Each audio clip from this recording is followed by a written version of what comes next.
Hello everyone, চলে আসলাম নতুন একটা ভিডিও নিয়ে। Welcome to your Akashjyoti channel.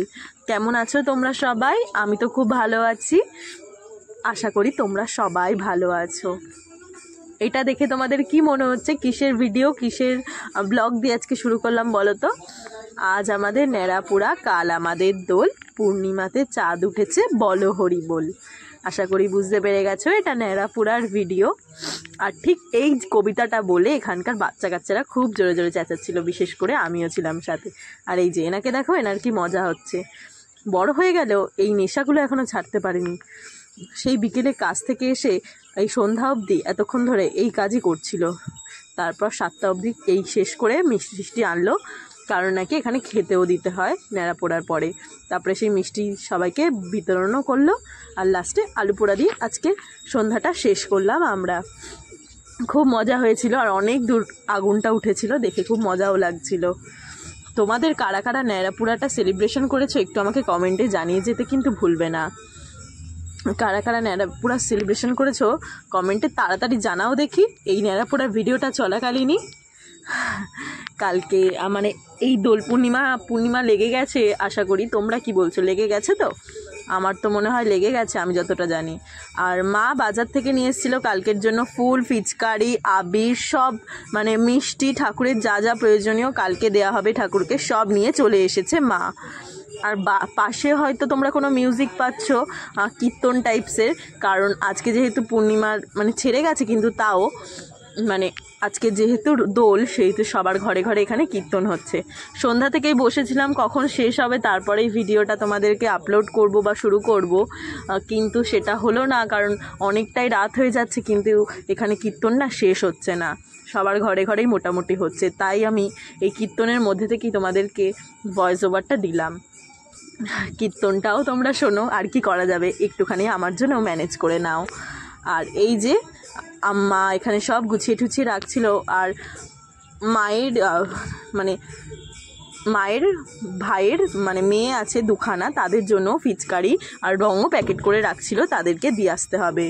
আর সেগুলো আমরা রাতের বেলা দিয়ে এসেছিলাম। আর সকালবেলা ঘুম থেকে উঠে সকাল 7:30টার সময় বাজারে চলে গেছিলাম ঘরের কাজবাজ কমপ্লিট করে। তাই অত সকালে যেহেতু ঘরে সব লাইট জ্বালানো সম্ভব হয়নি, তার জন্য ভিডিও দেওয়া সম্ভব হলো না, কারণ অনেকে তখন ঘুমাচ্ছিল ঘরে। তাই আর ভিডিও দিইনি ঘরে সকালবেলা আর বাসি কাজ কমপ্লিট করার। আর 7:30টার সময় বাজারে গেছিলাম, আর এই দেখো 9টার সময় আমরা বাড়ি ফিরছি। বাজার থেকে আজকে মুরগির মাংস, খাসির মাংস সব নিয়ে এসেছি, বিরিয়ানির চাল ঠাল সব নিয়ে এসেছি, কারণ বিরিয়ানির চালটা না আমাদের শেষও হয়ে গেছিলো। আমার বিয়ের সময় যে চালটা কেনা হয়েছিল 2 বস্তা মতো রয়ে গেছিলো, সেই চালটা দিয়ে এতদিন আমরা বিরিয়ানি খেয়েছি, কিন্তু সেই চালটা শেষ বলে আজকেই প্রথম আবার বিরিয়ানির চাল কিনতে হচ্ছে। বাড়ি এসে পেঁয়াজ, আদা, রসুন সব কেটে মাকে রান্নার জন্য গুছিয়ে দেব, কারণ যেহেতু আজকে দুপুরে খাবো আমরা সব খাসির মাংস। সরি, একটুখানি গলার প্রবলেম হচ্ছে, যেহেতু এমনিতেও ঠান্ডা লেগে আছে, একটু সমস্যা হচ্ছে, তোমরা একটুখানি ম্যানেজ করে নিও। আর এই যে পেঁয়াজ, আদা, রসুন সব কেটে মাকে দিয়ে দেবো গুছিয়ে, লঙ্কা টঙ্কা, টমেটো সব, আর পটলও কেটে দেবো, টমেটোও কেটে দেবো। তারপরে মা রান্না করবে, আর আমি ঠাকুর ঘরে চলে যাব স্নান টান কমপ্লিট করে। মাছের মাথা দিয়ে ডাল, আজকে পটল ভাজা। আর আমার মা বাবা এসেছিলো আজকে, তাদের নিমন্ত্রণ ছিল এই বাড়িতে, যেহেতু আজকে ঠাকুর পুজোও হবে, তার জন্য নিমন্ত্রণও ছিল হোলিতে, তাই বাড়িতে খাসির মাংস হচ্ছিল। আর আমি ওই সব রিস্ক নেবো না বাবা, খাসির মাংস ওটা মাকে দিয়েই করাই জোর করে। যদি বলে তুই কর, তাও আমি বলি না না আমি পারবো না, তোমাকেই করতে হবে, এমন আর কি। আর এই সবের মধ্যে একটা অঘটন ঘটে গেছে, সেটা কি বলো দেখি? দাঁড়াও, তোমরা দেখতে পাবে কিছুক্ষণের মধ্যে আমার সঙ্গে কি ঘটে গেছে। আর এই যে পেঁয়াজ কাটতে গেলে এই চোখ থেকে জল, এই আর রোজ কাটলেও আমার রোজই পড়বে, কি একটা স্বভাব জানি না, পেঁয়াজ কাটলে জল আমার পড়বেই, সে আর আজও বন্ধ হলো না। 1 বছর ধরে বোধহয় মানে একদিন বাদে একদিন পেঁয়াজ কাটা হয়েই থাকে, কিন্তু এই জল আমার কাটা মানে চোখ থেকে বের হওয়া বন্ধ হলো না। আর এই দেখো হাত কেটে রক্তাক্ত অবস্থা, অনেকটাই ডিপ হয়ে কেটে গেছিলো গো, অনেক রক্ত বেরাচ্ছিলো, তোমরা আমার হাতটা খেয়াল করো বুঝতে পারবে। ভীষণ কষ্ট হচ্ছিল, কিন্তু কিছু করার নেই, ওই হাত দিয়েই আমাকে কাজ করতে হবে, কারণ মা নেই এখানে যে বলবে মনা জাগিয়ে শুয়ে থাক বা কিছু একটা, আর ওই ন্যাকামোগুলো এখন ন্যাকামোই বলে সবাই আর কি, আমি নয়, এখন অনেকেই ন্যাকামো বলে। বিয়ের পরে একটুখানি হাত কেটেছে তার আবার আদিক্ষেতা, তাই ওইসব কথা না শুনে বেকার বেকার কাউকে বলার প্রয়োজন বোধ করি না, তাই কথাটাকে চেপেই যাই। কারণ প্রথম প্রথম কাটলে ওরকম বললে এই কথাটাই শুনতে হতো, এই বাবা একটুখানি হাত কেটেছে তার আবার কত আদিক্ষেতা, তাই এখন আর কাউকে বলি না, মুখ বুজে সব সহ্য করে নিই। অনেক কথা বললাম নিজের হয়ে, গলার ঠান্ডাটাও এখনও যাচ্ছে না, কিন্তু যাই হোক, তোমাদের সঙ্গে গল্প করা বন্ধ করলে আমার হবে না। তোমরা কেন আমাকে সাবস্ক্রাইব করছো না এটার উত্তর কমেন্টে আমাকে জানিয়ে যাবে, আমার কি সমস্যা। আর একজন আমাকে একটা কমেন্ট করেছিল, আমি ভুল করে সেই কমেন্টটা না ডিলিট করে দিয়েছি। কমেন্টে সে আমাকে কি লিখেছিল আমি বলি, দাঁড়াও শোনো। কমেন্টে আমাকে লিখেছিল, আমার রান্নার ঘরটা খুব নোংরা। আসলে উনুনের ঘর ওরকমই হয়, পাশে কাঠ থাকে।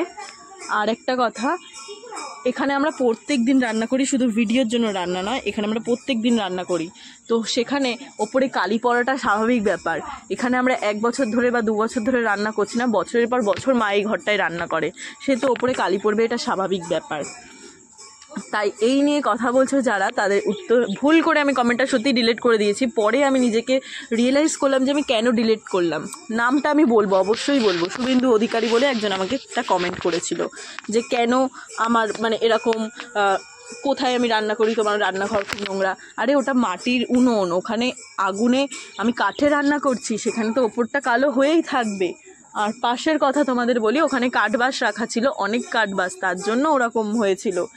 আমার ওই ঘরটা খুব একটা নোংরা ছিল না। তাও তুমি যেহেতু বলেছো, আমি মানলাম, আমি এমনিতেও রান্নাঘরটা ঠিক করব, অনেক নিচু হয়ে গেছে। আমরা যেহেতু পুকুরের মধ্যে ওই জায়গাটায় রান্নাঘরটা করা, সেহেতু আমাদের না মাটি বসে গেছে, তার জন্য ওরকম তোমাদের মনে হয়েছে, মানে তোমার মনে হয়েছে। আমি সবার কথা তুলবো না সেখানে। আর আমাদের রান্নাঘরটা আবার মাটি ফেলে ঠিক করব আমরা। যাই হোক, তোমার কথার উত্তর আমি আশা করি দিতে পেরেছি। যদি শুভেন্দু অধিকারী বলে দেখে থাকো, তাহলে আশা করব তুমি তোমার কমেন্টের অ্যান্সার পেয়ে গেছো। আর আমি পটলগুলো ভেজে নিচ্ছিলাম, আর মাছের মাথা দিয়ে ডালটা আমি করেছিলাম। তোমরা কি মাছের মাথার ডালের রেসিপি জানতে চাও? তাহলে আমাকে কমেন্ট করো, আমি তখনই জানাবো। আগে থেকে আজকে আর বললাম না, গলার অবস্থা যেহেতু খারাপ আছে, সেহেতু রান্নার রেসিপিটা আজকে একটু স্কিপ করলাম। একটা গল্প করি তাহলে। নারী মাকে, দাঁড়াও একটা সেকেন্ড, নাও বলি গল্পটা এবার। নারী মাকে দেখে মা হওয়া শেখে, শাশুড়িকে দেখে শাশুড়ি হওয়া শেখে। কথাগুলো সবার জন্য নয়, এই সমাজে বিশাল এক অংশ নারীদের জন্য। একটা মেয়ে অনেক স্বপ্ন নিয়ে শ্বশুরবাড়িতে পা রাখে। মেয়েটা নিজের বাবা মা ভাই বোন নিজের সকল সত্তা ত্যাগ করে আসে তার স্বামীর ঘরে। ঘর থেকে শুরু থেকেই কোনো মেয়ে শ্বশুরবাড়িতে এসে বেয়াদপি করে না। স্বামীসহ শ্বশুরবাড়ির সবার কাছে তার এতটুকুই চাওয়া থাকে, সবাই যেন তাকে একটু আদুরে গলায় কথা বলে, তার ছোট্ট ছোট্ট চেষ্টাকে অ্যাপ্রিসিয়েট করে। আর এই আশায় সে নিজেকে উজাড় করে সকলের জন্য খাবার বানায়, ঘর সাজায়, উৎসব পার্বণে নিজের পরিবার ছেড়ে তাদের সাথে সময় কাটায়। একটা সময় তাদেরকে বংশধর দিতে নিজের জীবন বাজি রাখে। একটা কথা বলি, আজকের দিনটা এই কথাগুলো কেন বলছি তার একটা কথা তোমাদেরকে বলি। একটা সময় আমি আজকে কিন্তু আমার বাপের বাড়িও যেতে পারতাম, সেখানে আমার বন্ধুদের সঙ্গে রং খেলতে পারতাম, অনেক কিছুই করতে পারতাম, আজকের দিনটা অনেক ভালো করে আমি কাটাতে পারতাম, কিন্তু কিছুই করতে পারলাম না। শুধু তাদের সঙ্গে আজকে দিনটা কাটাবো এই ভেবে, সত্যি কথাই তাই। কিন্তু এমন দিনটা গেল যে একটুখানি কেউ আবির খেলারও মানে সময়ও পায়নি। আর জানি না কেন আজকে শাশুড়ি মার মেজাজটাও এতটা খিটখিটে ছিল। খুব মায়ের কথা মনে পড়ছিল আজকে, বিশ্বাস করো। আর মা আসার পরে যে জড়িয়ে ধরবে কানবো, সেটুকুও আমি সময় পাইনি, মানে হাফ ছাড়ারও সময় পাইনি। আজকে ভিডিও খুব একটা বেশি করতে পারিনি ওর জন্যই। আর শরীরটাও খুব একটা খারাপ, কিন্তু ওই যে মা নেই, মাকে জড়িয়ে ধরে বলতে পারছি না শরীর খুব খারাপ। যাই হোক, নিজস্ব পরিবার পরিবেশে ছেড়ে মেয়েটাকে একটা নতুন পরিবেশে নতুন পরিবারে এসে খাপ খাইয়ে নিতে চেষ্টা করে, কিন্তু ছেলের পরিবার মেয়েটার এই প্রচেষ্টাকে মূল্য দিতে জানে না। বেশিরভাগ পরিবার শুরু থেকেই বাড়ির বউটাকে ডমিনেট করতে শুরু করে। কাজের কথায়, চলাফেরা, উঠতে বসতে, ভুল ধরতে শুরু করে। কিছু হলেই মেয়েটার বাড়ির লোক তুলে কথা শোনায়, অসম্মান করে। 1-2 দিন 3 দিন মেয়েটা ভাবে হয়তো তারই ভুল, কিন্তু ধীরে ধীরে মেয়েটাও বুঝে যায় আসলে তার ভুল থাকুক বা না থাকুক, তাকে দাবিয়ে রাখার এটা একটা কৌশল। একটা সময় এই কৌশল মেয়েটাও শিখে যায়। সে তার সকল চেষ্টা শেষ করে দেয়, শুরু করে প্রতিদ্বন্দ্বিতা। নীরবে আর কতই সহ্য করবে, শুরু করে প্রত্যুত্তর। মেয়েটাও একসময় শ্বশুরবাড়িতে প্রতিবাদী কণ্ঠে কথা বলা শুরু করে। আর যেদিন সেই মেয়েটা সরল মন ছেড়ে কঠিন হয়ে যায়, সেই দিন ওই মানুষগুলোই তাকে বেয়াদব এর আখ্যা দেয়। আর কিছু ক্ষেত্রে মাঝে ভুক্তভোগী হয় ওই পরিবারে নিজের ছেলে। সে না পারে পরিবারকে ভুল বলতে, না পারে নিজের স্ত্রীর ভুল ধরতে। ফলাফল ছেলেটার বিবাহিত জীবন নষ্ট হয়। যাদের কঠোর আচরণে মেয়েটা এমন হয়ে উঠল, তারাই তখন বলে মেয়েটা আমাদের সঙ্গে থাকতে চায় না, আমাদের সাথে খারাপ আচরণ করে। অথচ চিত্রটা অন্যরকমও হতে পারত। মেয়েটাকে একটু আদুরেভাবে সবাই মিলে বুঝিয়ে রাখলে সংসারের পরিবেশটা কতই না সুন্দর হতো। একটা মেয়ে সব ছেড়ে আপনাদের কাছে এসেছে, তারা সবাই মিলে তার সবাই মিলে আপনারা একটু স্যাক্রিফাইস করে তাকে মানিয়ে নিতে সাহায্য করলে সেও আপনাদের মনের মতো হয়ে উঠবে। কোনো মেয়ে খারাপ বউ হওয়ার উদ্দেশ্য নিয়ে শ্বশুর বাড়িতে আসে না, পরিস্থিতি তাদেরকে বাধ্য করে। হ্যাঁ, এটা সব মেয়ে বা সব পরিবার এক নয়, তবে অধিকাংশ ক্ষেত্রে সকল পরিবারের একই চিত্র হয়ে ওঠে আর কি। কথাগুলো শুধু ভুক্তভোগী যারা তাদের জন্যই বলা। এই দেখো, ঠান্ডা লেগেছে এমন, কাশতে কাশতে শরীর খারাপ হয়ে যাচ্ছে, কিন্তু ওই যে কাজ তোমাকে করতেই হবে, তোমার যতই শরীর খারাপ থাকুক, যতই যা হোক। নইলেই ওই যে মুখ কালো করে একদম মুখ ভাতের হাঁড়ি, বাবা ওর থেকে মনে হয় উঠে কাজ করে নেওয়াই ভালো। আর কি আর বলি, বিয়ের আগে না প্রত্যেক বছর রং খেলতাম। 7 বছর ধরে প্রেম করেছি, কোনো বছর হোলিতে রং খেলা মিস যায়নি, এই প্রথম। খুব রাগে অভিমানে তার সঙ্গে রংটাও খেলিনি। দোষটা তার নয়, না দোষটা একদমই তার নয়। সকাল 6টার সময় উঠেছি। আজকে কিছু একটু শেয়ার করি। আজকে সকাল 6টায় উঠেছি, ওঠার পর থেকে এই বাড়ি এসছি, তখন বলছে এত তাড়াতাড়ি এসেছো কেন। যাই হোক, রাগ হলো, চুপ করলাম। তারপরে বাজারে এত তাড়াতাড়ি গিয়ে কী হবে, তাহলে এত তাড়াতাড়ি আমাকে আসতে বলা হলো কেন। যাই হোক, শুনলাম, চুপ করলাম।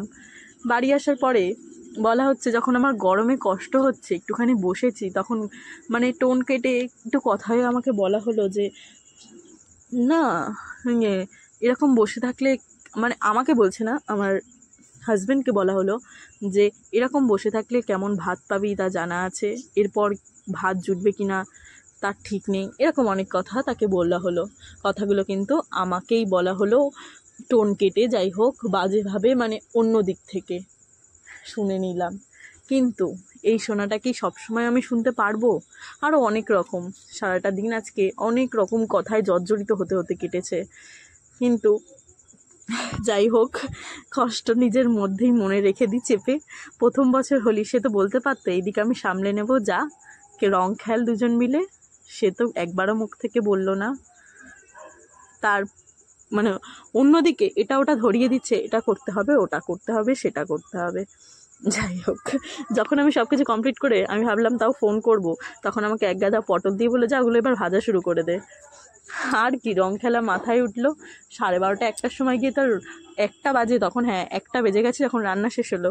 তারপরে বললো আবার কষা মাংসটা বসা, বিরিয়ানি করবে রাতে, তার মাংসটাও বসিয়ে দে।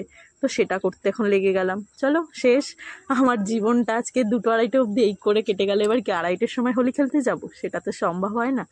তাই আর কপালে এবারে হোলি খেলাটা জুটলো না। বিয়ের আগে ঘুম থেকে উঠে শুধু মাথায় থাকতো রেডি হব, হোলি খেলতে যাব, ব্যাস। এখন আর জুটলো না গো। স্নান করে এসে পুজো টুজো দিয়ে আবার এখানেই লেগে গেছিলাম। এবারে আর হোলি খেলাটা ঠিক হলো না। এই যে খাসির মাংস মা করছিল আজকে উনুনে, আর আমাকে ওই ঘরের যা যা কাজ ছিল সেগুলো আমি করছিলাম, আর মা এখানে শুধু মাংসটা করছিল। যাই হোক, তোমরা কেমন হোলি কাটালে সবাই কিন্তু কমেন্টে জানিয়ে যেও। আমার হোলির গল্প তোমাদেরকে আমি জানালাম, জানি না তোমাদের কেমন লাগবে আজকের ভিডিওটা, কারণ বেশিরভাগ কথাই আমার মনের কথা এখানে রয়েছে, বেশিরভাগই কোনো বানিয়ে কিছু বললাম না, বেশিরভাগটাই আমার মনের থেকে আসলো, সেগুলোই আমি তোমাদের সঙ্গে শেয়ার করলাম। আর এই যে ঠাকুর ঘর তোমাদেরকে দেখালাম, আবির ঠাবির দিয়ে সাজিয়ে দেওয়া হয়েছিল, আর পাশে ছিল গোপুর ফিচকারি। আর যেহেতু ঘরে নারায়ণ আছে সেহেতু ছিন্নিটা দিতেই হয় যে কোনো অনুষ্ঠানে, তাই এই যে পূর্ণিমাতে আমরা আজকে ছিন্নিও দিয়েছি ঠাকুরকে। আর নতুন জামা গোপুকে আর রাধিকা রানীর জন্য কিনে আনা হয়েছিল, সেগুলো পরানো হয়েছে। তো ভিডিওটা তোমাদের কেমন লাগলো কমেন্টে জানিয়ে যেও। আজকে তবে আসি, দেখা হবে নতুন একটা ভিডিওতে। ততক্ষণের জন্য সবাই সুস্থ থেকো, ভালো থেকো, চ্যানেলটাকে সাবস্ক্রাইব করে যেতে ভুলো না।